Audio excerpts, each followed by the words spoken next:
Hanggang ngayon nabaon ka pa sa utang, di ba?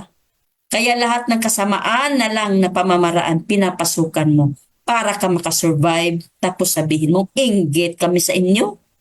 No way. Kontento kami, Arlene, sa aming simpleng buhay. Huwag mo i-compare sa amin yung buhay ninyo dahil napakalayo. Kahit saang lugar sa Pilipinas ako pupunta, kahit saang lugar sa mundo ako pupunta, may matirahan akong hindi ako magbabayad. Mayroong magwe-welcome sa amin kung saan kami pupunta. Ikaw, kung pupunta ka lang nga ng Pilipinas, di ba? Mahirap sa'yo kung saan ka titira. Simpleng buhay lang kami, Arlene Stone. Para sabihin ko sa'yo na ganyan ang buhay ko sa kingdom. At sabihin ninyong pinapahirapan kami dito, sabihin ninyong ano kami dito, kinukulong kami dito, sabihin ninyong gitraffic kami dito. Di ba?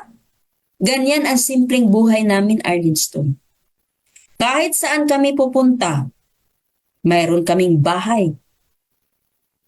Hindi namin yan pinagmamalaki. At hindi ko yan pinagmamalaki. Kahit saan kami pupunta, mayroong magwe-welcome sa amin. Mayroong magsiserve ng pagkain, mayroong maghahanda ng higaan. Di ba, Arlene Stone? Ganyan ba ang pinapahirapan? Tapos sabihin mo, hindi man ninyo yan personal. Yes, dahil dito walang personal. Dahil kami ay isang pamilya, Arlene Stone. Pamilya kami dito.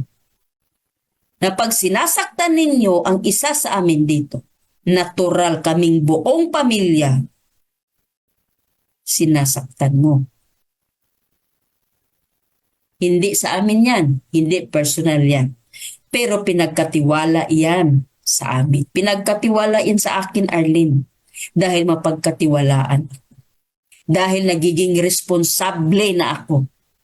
Dahil tinuturuan na ako ni Pastor paano maging responsable. At ikaw, mayroon ka bang sayo na pinagmalaki mo?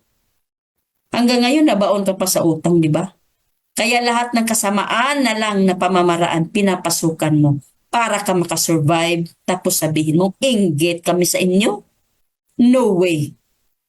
Kontento kami, Arlene, sa aming simpleng buhay. Huwag mo i-compare sa amin yung buhay ninyo dahil napakalayo.